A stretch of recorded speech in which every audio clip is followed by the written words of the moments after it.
Welcome guys, welcome to my channel. आज हमने जो एचपीएससी के लिए क्वेश्चंस की प्रैक्टिस सीरीज़ स्टार्ट की हुई है उसी को आगे कंटिन्यू करेंगे और बाकी बचे क्वेश्चंस को सॉल्व करेंगे।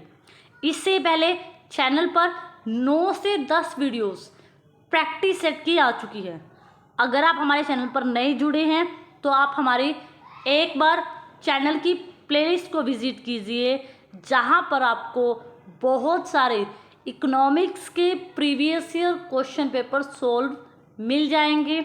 और रही बात एचपीएससी के एग्ज़ाम की, एचपीएससी का लास्ट ईयर का प्री एग्ज़ाम का क्वेश्चन पेपर भी, सब्जेक्टिव एग्ज़ाम का पेपर भी आपको चैनल पर मिल जाएगा। आपको चैनल पर एचपीएससी पीजीटी इकोनॉमिक्स के नाम से एक प्लेलिस्ट मिलेगी, जिसके अंदर आपको ये सारी वीडियोस मिल जाएंगी।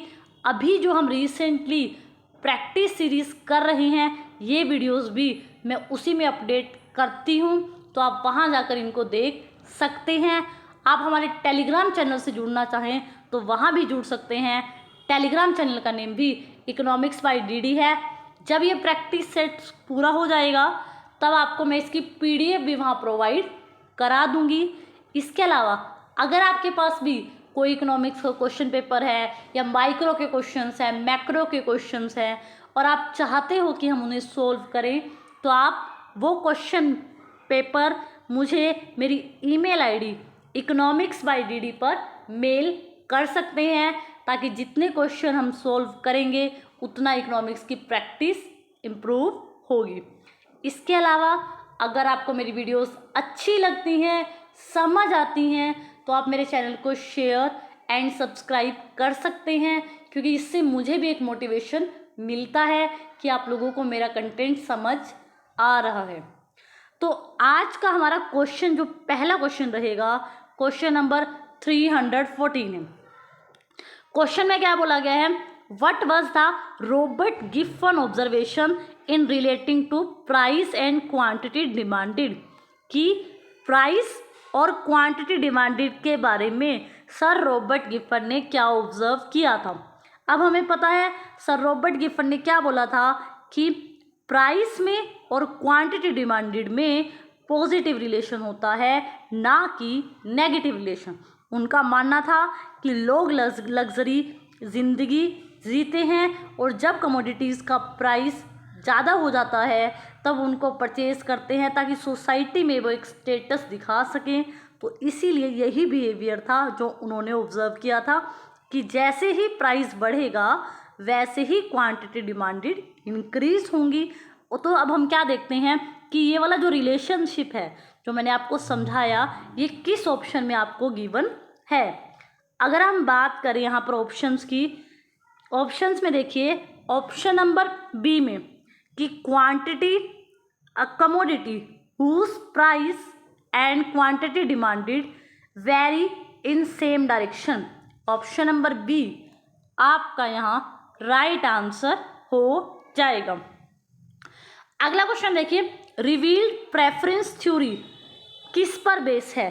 रिवील्ड प्रेफरेंस थ्योरी जो सैमुअल्सन ने दी थी, जिसमें वो बताता है कि कंज्यूमर अपनी प्रेफरेंस को कैसे रिवील करता है और कैसे उस पर वो जो है डटा रहता है। ये किस पर बेस है? तो दिए गए ऑप्शंस के हिसाब से ये जो है कंज्यूमर के बिहेवियर को ऑब्जर्वेशन पर बेस है। ऑप्शन नंबर डी यहाँ आपका राइट आंसर हो जाएगा। अगला क्वेश्चन देखिए, rightward shift in supply curve. अब हमें पता है सप्लाई कर्व में दो कॉन्सेप्ट हम पढ़ते हैं। एक कॉन्सेप्ट जो हम पढ़ते हैं शिफ्ट का पढ़ते हैं, एक पढ़ते हैं मूवमेंट का। जब बोला जाए कि सप्लाई कर्व में शिफ्ट आया है, तो मतलब करंट प्राइस कांस्टेंट रहता है और प्राइस के अलावा जितने भी फैक्टर्स हैं उनकी वजह से क्या हो रहा है, प्राइस के अलावा जितने भी फैक्टर्स हैं उनकी वजह से आपकी सप्लाई में शिफ्ट आता है। तो ये जो केस होता है इसमें या तो आपकी सप्लाई डिक्रीज होगी या इंक्रीज होगी। अब क्वेश्चन में क्या बोला गया है? Rightward shift. इसका मतलब जब आपकी सप्लाई बढ़ती है तो इस सिचुएशन को बोलते हैं इंक्रीज इन सप्लाई। मैंने आपको बताया कि राइटवर्ड शिफ्ट जहाँ लिखा है इसका मतलब यही है कि प्राइस को छोड़कर सप्लाई को बढ़ाने में अदर फैक्टर्स का रोल है। हो सकता है टेक्नोलॉजी इम्प्रूव हुई हो सकता है पर यूनिट कॉस्ट इम्प्रूव हुई हो, तो इसीलिए यहाँ आपका right answer increase in supply हो जाएगा। आपका आंसर ऑप्शन नंबर सी यहाँ पर राइट आंसर हो जाएगा। अगला क्वेश्चन देखिए, other things being equal decrease in quantity supplied at given market price leads to. अब यहाँ पर देखो क्या बोला गया है, वहाँ क्या था कि आपकी क्वांटिटी सप्लाई में शिफ्ट आया था, तो शिफ्ट आपको पता है प्राइस के अलावा अदर फैक्टर्स की वजह से होता है।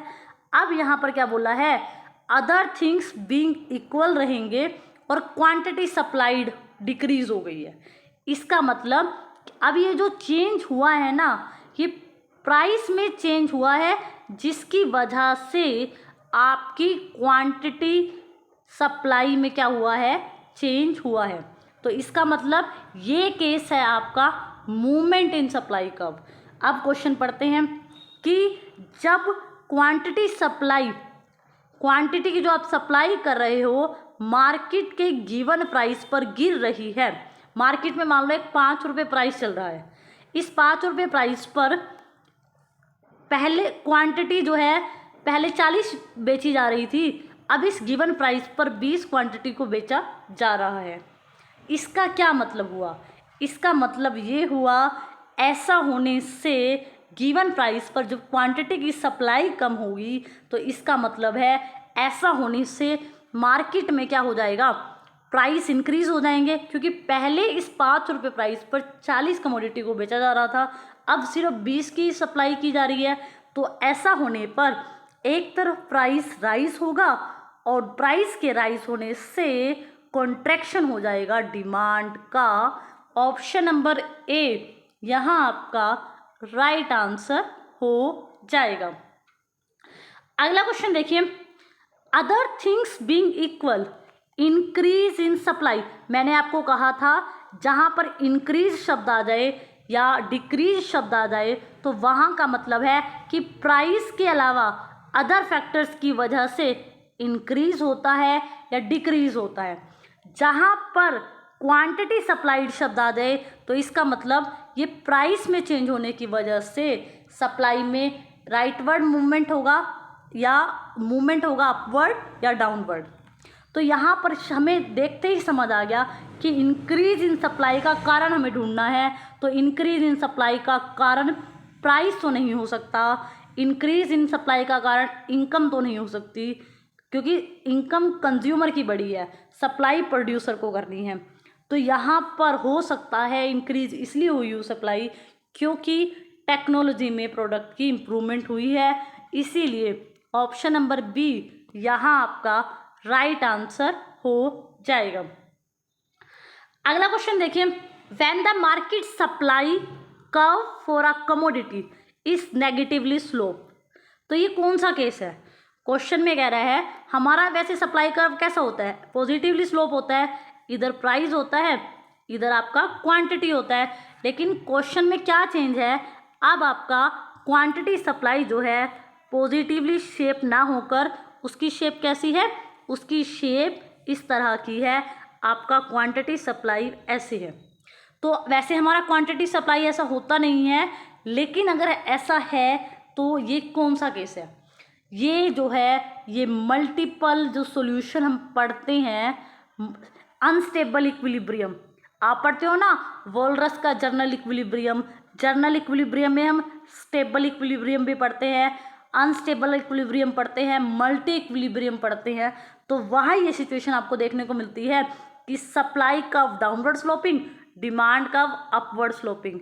तो यहाँ पर अनस्टेबल इक्विलिब्रियम होता तो आंसर हमारा राइट हो जाता, लेकिन यहाँ पर नहीं, वो ऑप्शन हमारे पास गिवन है, तो इसीलिए ऑप्शन नंबर डी यहाँ आपका राइट आंसर हो जाएगा। अगला क्वेश्चन देखिए, क्वेश्चन नंबर 320 में क्या बोला गया है। इसमें क्या बोला गया है, if the supply of a commodity is positively slow तो राइज इन प्राइस और अदर थिंग्स बीइंग इक्वल या सेटिरस पेरिबस क्या रिजल्ट लेके आएगा। सिंपल सा क्वेश्चन किया गया है कि अगर प्राइस बढ़ेगा तो सप्लाई पर क्या इम्पैक्ट पड़ेगा, और खुद से बोल दिया कि सप्लाई कर्व पॉजिटिवली स्लोप होता है। आप बताओ, जब प्राइस बढ़ेगा तो सप्लायर तो ज़्यादा सप्लाई करना चाहेगा ही ना। तो यहाँ पर क्या आंसर आपका राइट होगा कि प्राइस के बढ़ने पर सप्लाई बढ़ेगी, लेकिन यहाँ किसी भी ऑप्शन में सप्लाई को नहीं बढ़ाया गया। तो मेरे हिसाब से तो इसमें दिए गए सारे ऑप्शन रॉन्ग है। इस क्वेश्चन का राइट आंसर ये होगा कि सप्लाई इंक्रीज हो जाएगी क्योंकि प्राइस बढ़ा है। प्रोड्यूसर को चाहिए क्या कि प्राइस बढ़ते ही वो सप्लाई ज़्यादा करे। अगला क्वेश्चन देखिए, पेरिशेबल कमोडिटी में मार्केट का जो सप्लाई कर्व होता है वो कैसा होता है। अब हमें पता है पेरिशेबल कमोडिटी नेसेसिटी होती हैं और ये एक टाइम पीरियड के बाद ख़राब हो जाएंगी, चाहे इनका प्राइस बढ़े या फिर घटे। जितनी इनकी सप्लाई हो चुकी है उसको तो बेचना ही पड़ेगा। तो पेरिशेबल कमोडिटी जो होती है परफेक्टली इलास्टिक सप्लाई कर्व होती है, इसीलिए ऑप्शन नंबर बी यहाँ पर आपका राइट आंसर हो जाएगा। अगला क्वेश्चन देखिए, अगले क्वेश्चन में क्या बोला गया है, एक ऐसा सप्लाई कर्व जो कि स्ट्रेट लाइन है और ओरिजिन से पास हो रहा है तो उसका स्लोप पूछा गया है। अब एक ऐसा सप्लाई कर्व, यहाँ प्राइस है, यहाँ क्वांटिटी है। अगर हमारा सप्लाई कर्व ओरिजिन से पास होगा तो एक बात बताओ, ये क्या बता रहा है ओरिजिन से पास होता हुआ, कि जितना प्राइस में चेंज हो रहा है उतना ही क्वांटिटी सप्लाई में चेंज हो रहा है। तो इसका मतलब मेरी इलास्टिसिटी ऑफ सप्लाई क्या है, इक्वल टू 1 है। तो यहाँ पर ऑप्शन नंबर ए आपका राइट आंसर हो जाएगा। हमने बहुत बार कहा है कि जितने क्वेश्चंस आपके डायग्राम से हो सकते हैं आप उनको कीजिए, इससे आपके क्वेश्चन के गलत होने के चांस कम हो जाएंगे। अगला क्वेश्चन देखिए, एक्सटर्नल इकोनॉमीज क्या विटनेस करती हैं। एक्सटर्नल इकोनॉमीज का मतलब है कि आपको बहुत सारे फ़ायदे मिल रहे हैं। तो यहाँ पर अगर आपको प्रोडक्शन करते टाइम बहुत सारे फ़ायदे मिलते हैं, आपका प्रॉफिट इंक्रीज़ हो जाता है, आपकी मार्केटिंग कॉस्ट बच जाती है या कुछ भी हो जाता है, आपको फ़ायदा मिल रहा है प्रोडक्शन करते टाइम, तो इससे क्या होगा, अगर आपकी कॉस्ट ऑफ प्रोडक्शन कम हो जाती है, कुछ भी हो सकता है इकोनॉमीज़ में, तो इससे आपका सप्लाई कर्व तो राइज करेगा ही, क्योंकि अब आपको बहुत सारे ऐसे फ़ायदे मिल रहे हैं जो कि आपकी कॉस्ट को घटा रहे हैं, जिसकी वजह से आपका सप्लाई कर्व राइज करेगा और ये शिफ्ट भी हो सकता है। तो ऑप्शन नंबर ए आपका राइट आंसर हो जाएगा। अगला क्वेश्चन देखिए, for positively slope straight line जो कि क्या करती है, इंटरसेक्ट करती है प्राइस एक्सिस को। इसका मतलब वो इस सप्लाई कर्व की बात कर रहा है जो कि ये सप्लाई कर्व है, यहाँ प्राइस है, यहाँ क्वांटिटी है, और क्या कह रहा है कि वो सप्लाई कर्व जो प्राइस एक्सिस को टच करता है उसकी इलास्टिसिटी बताओ। तो इसकी इलास्टिसिटी ग्रेटर देन 1 होती है। तो ऑप्शन नंबर सी आपका राइट आंसर हो जाएगा। अगला क्वेश्चन देखिए कि एक स्ट्रेट लाइन सप्लाई कर्व है जो एक्स एक्सिस को टच करता है, तो यहाँ पर आपकी इलास्टिसिटी क्या होती है, लेस देन 1 होती है। तो यहाँ पर इलास्टिसिटी लेस देन 1 इस क्वेश्चन का आपका राइट आंसर हो जाएगा। अगला क्वेश्चन देखिए, supply of a commodity. Supply क्या होता है, किसी भी कमोडिटी की या किसी भी चीज़ की सप्लाई एक स्टॉक कॉन्सेप्ट है, इसे गिवन पॉइंट ऑफ टाइम पर हम मेज़र करते हैं। तो इसीलिए यहाँ पर आपका right answer option number A हो जाएगा। अगला क्वेश्चन देखिए, अगले क्वेश्चन में क्या बोला गया है, short run supply curve of market always slope upward होता है, लेफ्ट टू राइट होता है, या स्लोप डाउनवर्ड होगा left to right. Short run supply curve, आप सप्लाई कर्व शॉर्ट रन हो, लॉन्ग रन हो, या जो मार्केट के अंदर होने वाला सप्लाई कर्व होता है वो हमेशा आपका अपवर्ड होगा और लेफ़्ट टू राइट होगा। कभी भी सप्लाई कर्व हमारा डाउनवर्ड जा ही नहीं सकता, हमेशा सप्लाई कर्व अपवर्ड होता है और लेफ़्ट से राइट में जाता है। ऑप्शन नंबर ए आपका राइट आंसर हो जाएगा। अगला क्वेश्चन देखिए, the concept of supply curve as it is use in economics theory in more relevant only for the case of. अब क्वेश्चन क्या कह रहा है कि सप्लाई कर्व का जो कॉन्सेप्ट है या सप्लाई कर्व का जो कॉन्सेप्ट है वो हम बहुत सी इकोनॉमिक्स थ्योरी में करते हैं, लेकिन सबसे ज़्यादा रेलेवेंट यूज़ जो सप्लाई कर्व का है वो कहाँ है। तो जो कॉन्सेप्ट है ना सप्लाई कर्व का वो परफेक्ट कंपटीशन में है, क्योंकि परफेक्ट कंपटीशन में किसी प्रोडक्ट को बेचने वाले बहुत ज़्यादा है, खरीदने वाले बहुत ज़्यादा है, फर्म प्राइस टेकर होती है। यहाँ पर सप्लाई कर्व के कॉन्सेप्ट का बहुत ज़्यादा यूज़ है। बाकी आप देखो मोनोपोली में क्या होता है, वही बंदा प्रोडक्ट की सप्लाई करने वाला होता है, तो फर्म और इंडस्ट्री का इतना डिफरेंस नहीं रहता। और रही बात ओलिगोपोली मार्केट, ओलिगोपोली मार्केट की जो मेन कैरेक्टरिस्टिक्स होती है वो डिमांड में इंटरडिपेंडेंसी होती है। तो यहाँ डिमांड वाले कॉन्सेप्ट का ज़्यादा यूज़ होता है। तो यहाँ पर आपका एक ही ऑप्शन बचा, वो कौन सा बचा, ऑप्शन नंबर बी, जहाँ पर सप्लाई कर्व बहुत मैटर करती है। ऑप्शन नंबर बी आपका राइट आंसर हो जाएगा। अगला क्वेश्चन देखिए, प्रोडक्शन को कैसे डिफाइन किया गया है। अब हम प्रोडक्शन करते हैं, जो कोई भी प्रोड्यूसर है वो प्रोडक्शन करता है। प्रोडक्शन किसका करता है, या तो वो गुड्स बनाता है या वो सर्विसेज बनाता है। तो जो प्रोडक्शन में जो गुड्स बनती हैं या जो सर्विसेज बनती हैं, इससे क्या होता है, इससे क्रिएटिंग होती है यूटिलिटीज़। तो इसीलिए ऑप्शन नंबर ए आपका राइट आंसर हो जाएगा। अगला क्वेश्चन देखिए, इन जर्नल क्या होता है, जो प्रोडक्शन फंक्शन होता है वो क्या मेज़र करता है। अब मैं कहूँ प्रोडक्शन फंक्शन क्या दिखाता है, इनपुट और आउटपुट के रिलेशन को दिखाता है। इनपुट मतलब आपने कितने संसाधन यूज़ किए, आउटपुट मतलब जितने संसाधन आपने यूज़ किए उससे आपको क्या आउटपुट बना। तो ये क्या हो गया, ये आपका प्रोडक्शन फंक्शन ही तो हो गया, ठीक है, ये हमारा प्रोडक्शन फंक्शन ही तो हो गया। इसीलिए ऑप्शन नंबर डी यहाँ आपका राइट आंसर हो जाएगा। अगला क्वेश्चन देखिए, अगले क्वेश्चन में है, in a long run all factor को हम डिफरेंट प्रपोर्शन में यूज़ कर सकते हैं। ये बात सही है, लॉन्ग रन में हमारे सारे के सारे फैक्टर वेरिएबल हो जाते हैं, तो जिसको जिस भी पोर्शन में हम यूज़ करना चाहे यूज़ कर सकते हैं। मैनेजमेंट को हम चाहे जिस तरह से रीऑर्गेनाइज करना, हमारे पास टाइम पीरियड बहुत है, वो भी हम कर सकते हैं। फर्म को रिटर्न टू स्केल मिलता है, पैमाने के प्रतिफल प्राप्त होते हैं। तो यहाँ पर ऑप्शन नंबर डी आपका राइट आंसर हो जाएगा। अगला क्वेश्चन देखिए, a set of all possible production combination while producing two commodity. अब आप देखिए, यहाँ पर हम एक्स कमोडिटी को प्रोड्यूस करें, यहाँ पर हम वाई कमोडिटी को प्रोड्यूस करें, और इसके डिफरेंट डिफरेंट कॉम्बिनेशन आप किस से दिखाते हैं, तो हम प्रोडक्शन पॉसिबिलिटी कर्व से दिखाते हैं। तो यहाँ पर ऑप्शन नंबर सी आपका राइट आंसर हो जाएगा।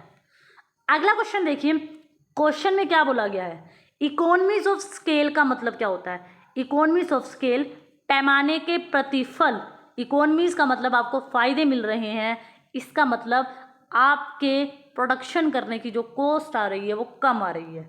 तो इसका मतलब यही हुआ कि आपकी पर यूनिट कॉस्ट अगर कम आ रही है तो इसका मतलब आपको इकोनॉमीज ऑफ स्केल मिल रहे हैं, फ़ायदे मिल रहे हैं पैमाने के। ऑप्शन नंबर ए आपका राइट आंसर हो जाएगा। अगला क्वेश्चन देखिए, मार्जिनल प्रोडक्ट की डेफिनेशन पूछी है। मार्जिनल प्रोडक्ट क्या है कि आपने एडिशनल क्वांटिटी लेबर वगैरह की लगाई या कुछ भी किया, उसकी वजह से आपके टोटल आउटपुट में होने वाले चेंज को मार्जिनल प्रोडक्ट निकालते हैं। तो यहाँ पर यही है, एक्स्ट्रा आउटपुट जो कि आपने किसी लेबर को लगाया, उसने आपको एडिशनल आउटपुट बना कर दिया, ये एडिशनल आउटपुट ही आपका मार्जिनल प्रोडक्ट कहलाएगा। ऑप्शन नंबर बी यहाँ आपका राइट आंसर हो जाएगा। अगला क्वेश्चन देखिए, marginal product become negative. Marginal product कब आपका नेगेटिव होता है? अब देखिए हम मार्जिनल प्रोडक्ट बना देते हैं। मार्जिनल प्रोडक्ट हमारा नेगेटिव तब होता है जब हमारा टोटल प्रोडक्ट घटना शुरू हो जाता है। यही तो रिलेशन होता है इसका। अगर मैं आपको यहाँ टोटल प्रोडक्ट बना के दिखाऊं तो टोटल प्रोडक्ट ने जब घटना शुरू कर दिया, ये टोटल प्रोडक्ट है, तो टोटल प्रोडक्ट घटना शुरू करता है और मार्जिनल प्रोडक्ट नेगेटिव होना शुरू हो जाता है। तो यहाँ पर मैं क्या लिखूँगी कि मार्जिनल प्रोडक्ट तब नेगेटिव होता है जब टोटल प्रोडक्ट टर्न डाउन, घटना शुरू हो जाता है। ऑप्शन नंबर बी यहाँ आपका राइट आंसर हो जाएगा। अगला क्वेश्चन देखिए, when the average product is at its maximum. जब यहाँ क्वेश्चन क्या बोल रहा है, जब एवरेज प्रोडक्ट जो है वो अपने मैक्सिमम पे होता है, मतलब सबसे ज़्यादा होता है, तो उस टाइम वो किसके बराबर होता है? क्वेश्चन समझ आया? तो किसके बीच में इक्वालिटी आती है? तो यहाँ पर मैं डायग्राम बना देती हूँ। यहाँ पर देखो, ये हो गया हमारा एवरेज प्रोडक्ट। एवरेज प्रोडक्ट कभी भी नेगेटिव नहीं होता, तो इसीलिए इसको ऐसे बनाया। और आपने देखा होगा मार्जिनल प्रोडक्ट हमारा ऐसे होता है। तो आप देखो, जब एवरेज प्रोडक्ट अपने मैक्सिमम पे होता है, जब एवरेज प्रोडक्ट यहाँ पर अपने मैक्सिमम पर है, तब क्या है, किसके बीच में इक्वालिटी है? एवरेज प्रोडक्ट और मार्जिनल प्रोडक्ट के बीच में इक्वालिटी है। तो यहाँ पर आपका राइट आंसर हो जाएगा कि जब एवरेज प्रोडक्ट मैक्सिमम है तो उस टाइम दो चीज़ों में इक्वालिटी होती है, उस टाइम आपका मार्जिनल प्रोडक्ट और एवरेज प्रोडक्ट बराबर होता है। ऑप्शन नंबर बी आपका राइट आंसर हो जाएगा। अगला क्वेश्चन देखिए, व्हेन एवरेज प्रोडक्ट इंक्रीज, तो मार्जिनल प्रोडक्ट क्या होता है? अब यहाँ पर मैं वही डायग्राम दोबारा बना देते हैं। ये क्या है? ये आपका एवरेज प्रोडक्ट है, ये आपका मार्जिनल प्रोडक्ट है। तो क्या कह रहा है क्वेश्चन में, जब एवरेज प्रोडक्ट इंक्रीज करता है, ये यहाँ पर इंक्रीज कर रहा है, तो मार्जिनल प्रोडक्ट भी तो इंक्रीज कर रहा है, लेकिन मार्जिनल प्रोडक्ट के इंक्रीज करने की रेट एवरेज प्रोडक्ट से ज़्यादा है। तो हम क्या बोलेंगे, जब एवरेज प्रोडक्ट इंक्रीज करता है तो मार्जिनल प्रोडक्ट मोर देन होता है एवरेज प्रोडक्ट से। तो इसीलिए ऑप्शन नंबर बी यहाँ आपका राइट आंसर हो जाएगा। अगला क्वेश्चन देखिए, in a short run law of variable proportion को हम किस नाम से जानते हैं? शॉर्ट रन में क्या होता है, हमारा घटते बढ़ते प्रतिफल का नियम लागू होता है। तो इसको हम डिमिनिशिंग रिटर्न्स, यहाँ सारे शब्द देखो रिटर्न्स के हैं। वैसे आप कहोगे कि रिटर्न्स तो लॉन्ग रन में होता है। अब जब आप फिक्स फैक्टर के साथ वेरिएबल फैक्टर को ज़्यादा लगाते हो तो आपके प्रतिफल, चाहे वो पैमाने के हो या फिर फैक्टर के हों, घटेंगे तो हैं ही। अब हमें आंसर तो देना ही है, तो इसीलिए जब आपको सारे ऑप्शन ही रिटर्न्स में हो तो लॉ ऑफ वेरिएबल प्रोपोर्शन को डिमिनिशिंग रिटर्न्स के नाम से हम जानते हैं।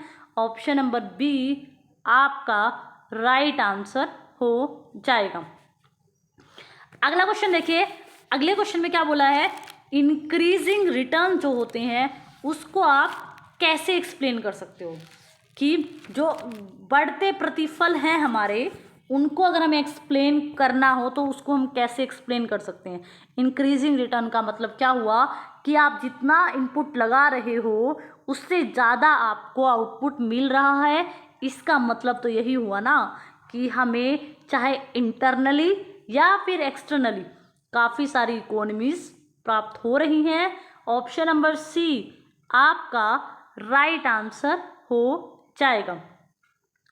अगला क्वेश्चन देखिए, अगले क्वेश्चन में बोला है आप एक ऐसे ग्राफ को इमेजिन करो, ऐसे प्रोडक्शन पॉसिबिलिटी कर्व को इमेजिन करो जिसमें आउटवर्ड शिफ्ट हो रहा है। मान लो ये मेरा प्रोडक्शन पॉसिबिलिटी कर्व है और ये एक्स गुड है, ये वाई गुड है, और production possibility curve outward shift हो रहा है। तो ये क्या बताएगा? ये क्या बता रहा है कि देश में आउटपुट जो है ज़्यादा बन रहा है, ज़्यादा लोगों को एम्प्लॉयमेंट मिल रही है। तो इसका मतलब देश में इकोनॉमिक ग्रोथ काफ़ी हो रही है। ऑप्शन नंबर सी यहाँ आपका राइट आंसर हो जाएगा। अगला क्वेश्चन देखिए, expansion path of production theory is analyse in consumption theory to dash. Expansion path जो कंजप्शन थ्योरी का है, प्रोडक्शन थ्योरी का एक्सपेंशन जो पाथ है उसको हम यूज़ करते हैं कहाँ, कंजप्शन थ्योरी को एनालाइज करने में। तो वो बनता कैसे है, तो वो इनकम कंजप्शन लाइन से हम उसको क्या करते हैं, यूज़ करते हैं। तो ऑप्शन नंबर सी यहाँ आपका राइट आंसर हो जाएगा। अगला क्वेश्चन देखिए, law of variable proportion come into when. Law of variable proportion का मतलब आपसे पूछा है कि जब आपके सारे फैक्टर फिक्स हों और एक फैक्टर आपका वेरिएबल हो। There is a fix and variable factor अगर होंगे तो इसका मतलब लॉ ऑफ वेरिएबल प्रोपोर्शन लगेगा, घटते बढ़ते अनुपात का प्रतिफल हमारा काम करेगा। ऑप्शन नंबर बी यहाँ आपका राइट आंसर हो जाएगा। अगला क्वेश्चन डायग्राम को देख के पूछा गया है। क्वेश्चन में क्या पूछा गया है, कौन सी स्टेज में फर्म को सबसे ज़्यादा इकोनॉमिक एफिशिएंसी हो रही है। अब हमने ये क्वेश्चन बहुत बार किया है 12th क्लास में भी। Second stage most efficient stage मानी जाती है इकोनॉमिक एफिशिएंसी की, क्योंकि यहाँ पर आपका average product, marginal product maximum होता है, टोटल प्रोडक्ट भी आपको फ़ायदा दे के जाता है। तो सेकेंड स्टेज सबसे ज़्यादा इकोनॉमिकली एफिशिएंट स्टेज मानी जाती है। तो ऑप्शन नंबर बी यहाँ आपका राइट आंसर हो जाएगा। अगला क्वेश्चन भी डायग्राम से ही है। अब पहले क्वेश्चन पढ़ते हैं, फिर मैं आपको डायग्राम दिखाती हूँ। अगले क्वेश्चन में क्या बोला गया है, from the above figure third stage में मार्जिनल प्रोडक्ट नेगेटिव हो रहा है, तो नेगेटिव होने का कारण पूछा है। अब देखिए थर्ड स्टेज जैसे मैं दिखा देती हूँ। थर्ड स्टेज में हमें क्या दिख रहा है कि हमारा मार्जिनल प्रोडक्ट नेगेटिव हो रहा है, तीसरी स्टेज में टोटल प्रोडक्ट गिर रहा है, तो आपसे इसका कारण पूछा गया। अब यहाँ ना इस क्वेश्चन को करने का क्या तरीका है, डायग्राम किसका है, लॉ ऑफ वेरिएबल प्रोपोर्शन का। इसका मतलब घटते बढ़ते प्रतिफल के अनुपात का नियम। इसका मतलब इसमें फिक्स फैक्टर भी है प्रोडक्शन करने में, वेरिएबल फैक्टर भी है। तो क्या कारण है जिसकी वजह से मार्जिनल प्रोडक्ट नेगेटिव है, एक ही कारण है कि फिक्स फैक्टर के ऊपर आप ज़्यादा से ज़्यादा वेरिएबल फैक्टर को लगाते जा रहे हो, जिसकी वजह से आपका मार्जिनल प्रोडक्ट नेगेटिव आ रहा है। तो यही एक कारण है जिसकी वजह से आपका क्या आ रहा है। तो हम क्या कह रहे हैं, हम वेरिएबल फैक्टर का ज़्यादा यूज़ कर रहे हैं फिक्स फैक्टर के ऊपर, इसी वजह से हमारा मार्जिनल प्रोडक्ट नेगेटिव आ रहा है। इसीलिए ऑप्शन नंबर बी यहाँ आपका राइट आंसर हो जाएगा। अगला क्वेश्चन देखिए, इंक्रीजिंग रिटर्न्स का मतलब पूछा गया है। इंक्रीजिंग रिटर्न का सीधा सा मतलब है कि हमारी कॉस्ट क्या आ रही है, डिक्रीजिंग आ रही है। अब यही तो मतलब हुआ कि आपके रिटर्न कब बढ़ रहे हैं, इसका मतलब आपकी कॉस्ट कम आ रही है आउटपुट को बनाने के लिए। इसीलिए ऑप्शन नंबर बी आपका राइट आंसर हो जाएगा। अगला क्वेश्चन देखिए, लॉ ऑफ डिमिनिशिंग रिटर्न का संबंध किससे है। अब यहाँ रिटर्न्स हैं, चाहे वो डिमिनिशिंग हो इंक्रीजिंग हो, उनका रिलेशन तो लॉन्ग रन से ही है। इसीलिए ऑप्शन नंबर बी यहाँ आपका राइट आंसर हो जाएगा। अगला क्वेश्चन देखिए, अगले क्वेश्चन में बोला गया है लॉन्ग रन में जो हम एनालाइज करते हैं प्रोडक्शन को, उसको क्या बोला जाता है। अब लॉन्ग रन में आपका क्या चलता है, इकोनॉमीज ऑफ स्केल बोलते हैं उसको, या फिर उसको आप लॉ ऑफ वेरिएबल प्रोपोर्शन बोलते हो, या law of return to scale. Long run है, सारे के सारे फैक्टर्स आपके वेरिएबल हैं, तो इसीलिए लॉन्ग रन में हमेशा law of return to scale चलता है। अगला क्वेश्चन देखिए, elasticity of substitution between two input in CS production function. CS production function में इलास्टिसिटी ऑफ सब्स्टिट्यूशन क्या रहती है, वो हमारी कांस्टेंट रहती है। इसीलिए दो इनपुट के बीच में इलास्टिसिटी ऑफ सब्स्टिट्यूशन कांस्टेंट रहती है। ऑप्शन नंबर सी यहाँ आपका राइट आंसर हो जाएगा। अगला क्वेश्चन देखिए, लॉ ऑफ डिमिनिशिंग रिटर्न कि घटते प्रतिफल आपको मिल रहे हैं, वो क्यों मिल रहे हैं, क्यों इसलिए मिल रहे हैं। डिमिनिशिंग रिटर्न्स आपके घटते प्रतिफल इसलिए आ रहे हैं क्योंकि आपकी जो टेक्नोलॉजी है ना उसमें कोई चेंज नहीं है, टेक्नोलॉजी कांस्टेंट है। हमने टेक्नोलॉजी की कांस्टेंट एजम्पशन को माना है, और टेक्नोलॉजी से ही आपको पता है कितनी इंप्रूवमेंट आती है आपके प्रोडक्ट में, तो उसको एजम्पशन में हमने कांस्टेंट माना है। तो इसी वजह से आपके जो रिटर्न्स हैं वो डिमिनिशिंग आ रहे हैं, इसीलिए ऑप्शन नंबर बी आपका राइट आंसर हो जाएगा। इंक्रीजिंग रिटर्न का क्या एक कारण नहीं है। अब आप देखिए, अगर टेक्नोलॉजी में इम्प्रूवमेंट होगी तो रिटर्न्स आपके बढ़ेंगे, लेबर स्पेशलाइज होगा तो रिटर्न्स बढ़ेंगे, अगर आप फैक्टर और प्रोपोर्शन में चेंज कर पा रहे हो तब भी आपके रिटर्न्स बढ़ेंगे, लेकिन मार्केटिंग इकोनॉमिक्स नाम की कोई चीज़ इंक्रीजिंग रिटर्न को नहीं बढ़ाती। तो इसीलिए ऑप्शन नंबर सी यहाँ आपका राइट आंसर हो जाएगा। अगला क्वेश्चन देखिए, increasing return to scale occur larger.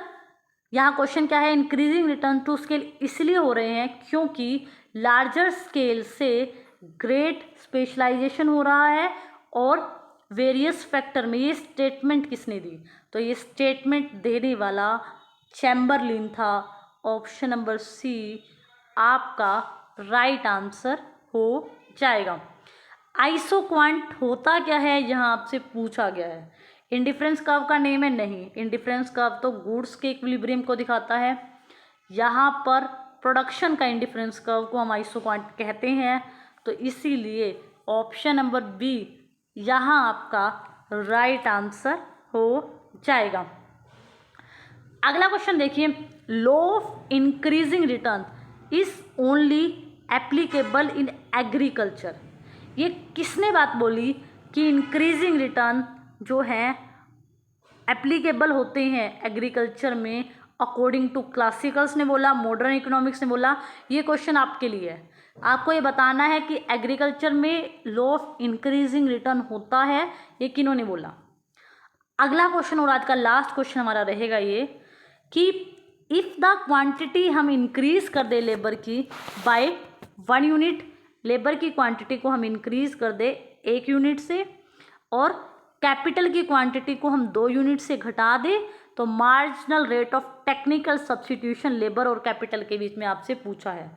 तो उसमें हम क्या करते हैं, marginal rate of technical substitution LK, तो हम क्या करते हैं, ऊपर लेते हैं हम सेक्रीफाइस और नीचे लेते हैं गेन। तो हमें कैपिटल कितना छोड़ना पड़ा, यहाँ पर 2 छोड़ना पड़ा, तो 2 तो आएगा ऊपर। उसके बाद प्रॉफिट कितने का हुआ है, कितना इंक्रीमेंट हुआ है 1, और माइनस का निशान पहले से ही होता है, तो यहाँ आपका